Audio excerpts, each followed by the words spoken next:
Hey guys, I hope you all are doing alright. Last week I painted this scene.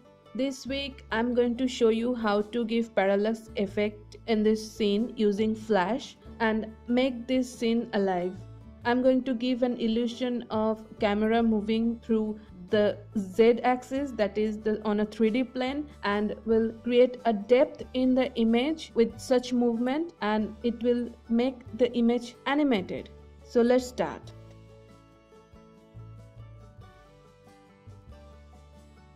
Okay, so this is the image that I painted on GIMP. I just changed the design of the spider web little bit because last time when I painted it, I was just drawing it in a rush. But I tried to give a more natural look to the web, and it has this specific shape which actually looks like a spider web. So I just changed this bit. Rest of the image is completely same as it was before. Now let's check the layers and how I have arranged them. So the foreground is the topmost layer where all the leaves at the foreground are. Next is the web layer where the spider web is, and then the BG1 layer where these fruits and flowers are, and then BG2 layer, that vignette layer that I made, and then the layer with a little bluish greenish leaves, that is the furthest layer in this image. And then there's the background layer with plain yellow color. I'm not going to merge BG3 and background layer because when in flash I need to blur BG3, I need to do it separately, because otherwise if I merge both the layer and then blur, then the last layer will look a bit vague and scattered. So that's all the layer over here, as you can see. Now when you are going to export this file, make sure you are exporting is as a PSD file. From file, export as, and here you will find the option Photoshop image where the extension is .psd. Why we are changing it to PSD is because Flash recognizes PSD files but not the files that GIMP raw files uses, so that when we try to import the file to Flash could actually recognize this file and can import it. Here you can see that I have exported this file as PSD file. So there's one GIMP version XEF extension file and another is the PSD version, which is the Photoshop extension of the file. Now just let me open the file in Photoshop, and it seems completely okay in Photoshop. There's no distortion or any kind of change happen in Photoshop, so it's fine. Let's just close it. Now, if you do not have Photoshop in your system, you can easily make separate PNG files of each layer and save them. For example, you can just deactivate all the below layers and keep foreground layer activated, that is visible. So the image is now only showing the foreground layer and rest of the layer are invisible, so there's a transparent background. Now you can export this image as a PNG file, similar way you exported it as a PSD file. Instead of PSD option, just choose PNG option over here and then click to export, and this layer will be exported separately.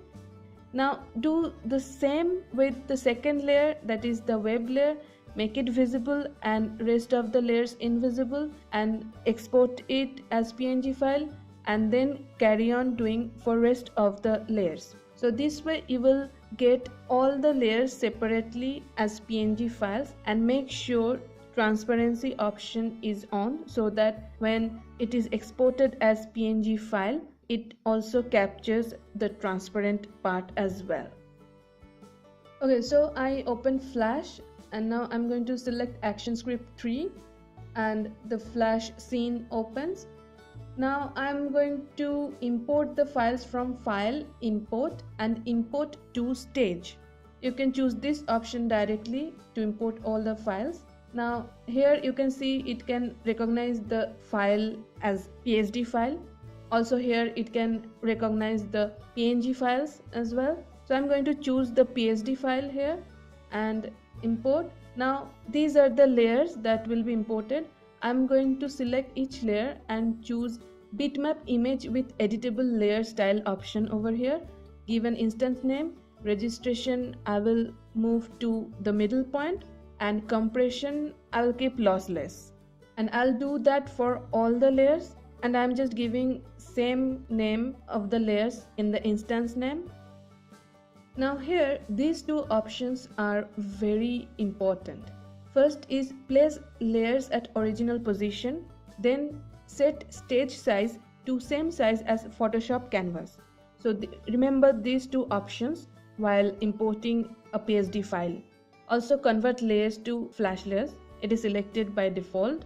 Now click OK. So all the layers come to the scene of the flash stage. Now I just changed the percentage of the view to 50%, and let me just delete the default layer one over here. Now I'm going to make the animation around 5 seconds long. So for 24 frame per second animation, 5 seconds will take 120 frames. So I'm going to insert a frame to the 120th frame in each layer.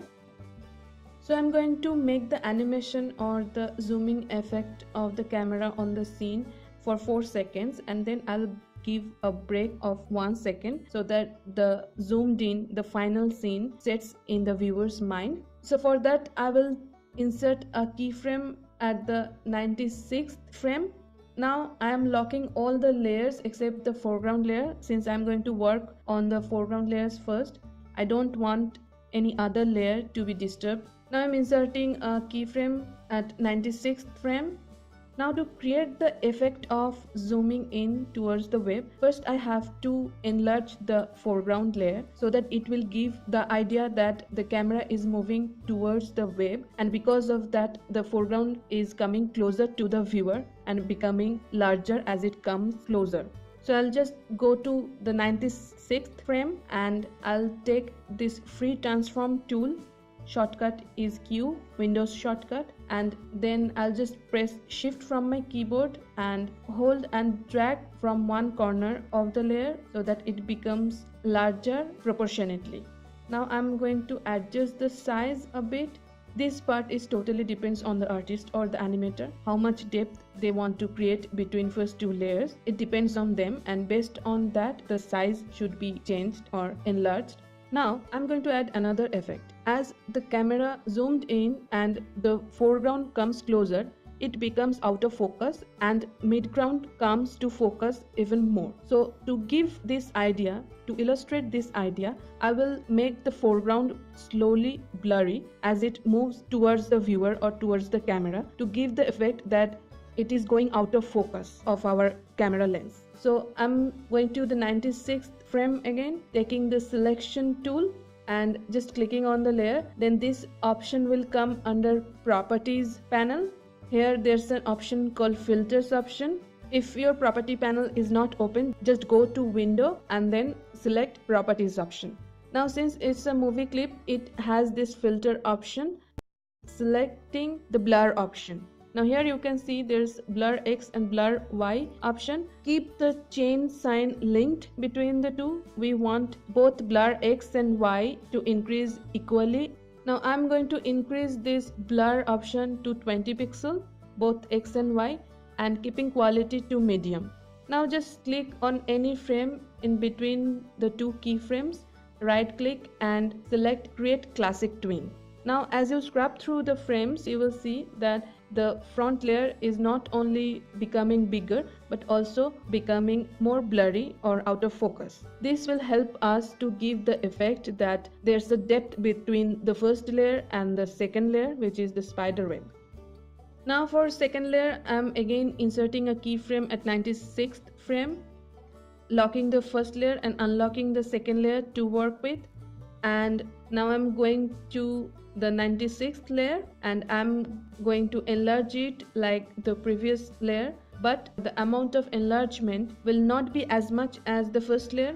It will be little lesser because since the foreground is closer to the viewer, as we move towards the web, the foreground will look bigger than the midground, as midground is a bit farther away from foreground. So the pace at which it will grow larger to our eyes will be lesser than the foreground, which will also give the depth of the image. and will give us the idea that there's a distance between the two layers or the two objects. Now right click on any frame in between two keyframes and create classic twin, and like this just scrub through to see how differently they come closer, or the pace of the movement is different, how different it is.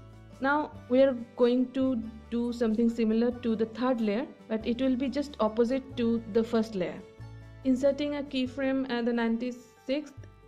Now since this layer is behind the spiderweb layer and our camera's focus should be on spiderweb, this layer should be blurry at the beginning since the camera was farther away from the web and foreground, and less blurry at the end, but yet it will be blurry enough so that the web is remain as a focus. Now let's do this here. First I'm going to change the size. It will increase lesser than the spider web so that we can have an idea that there's a distance between spider web and the layer below it. Now we will blur it. First I'm going to blur the first frame, so I'm selecting this layer with the selection tool and adding the blur option. Now going to give around 40 pixels of blur initially. Now at the 96th layer I'm going to add blur again, and this time I will give blur around 15 pixels. So it is still blurry, but the blur amount is really less. In both the cases I'll keep the quality to medium. Now right click in any frame in between two keyframes and create classic twin. Now you can easily see there's a dynamics between layers and the image looks more alive already. Now we will continue this with rest of the layers. Now similarly we will do it to BG2. Now first we will make a keyframe at the 96th frame, and then at 96th frame we will change the size. Now the increase of this layer size will be lesser than the previous layer, so as the layer's position go farther, their increment in size will be lesser. Now I'll go back to the first layer and I'll add blur to it. I am adding blur amount of 60 pixels each, and then at the 96th frame I'm adding blur around 30 pixels for X and Y axis. Now again creating classic twin. Now the BG3 layer, again similar method of changing its size. By now I hope you have understood the idea. Now I am adding blur to the first frame around 80 pixels value, and then at the 96th layer I'm adding blur value of around 40 pixels, and then create classic twin. Now you can see as the layers go farther away from our view, the absolute blur amount is more than the previous layer. So this is the final product of this animation. So this is how you can create parallax effect on a 3D plane in an image and make it look alive. If you like my video, please comment, like and subscribe to my channel. I'd very much appreciate that. I will see you next time. Bye bye.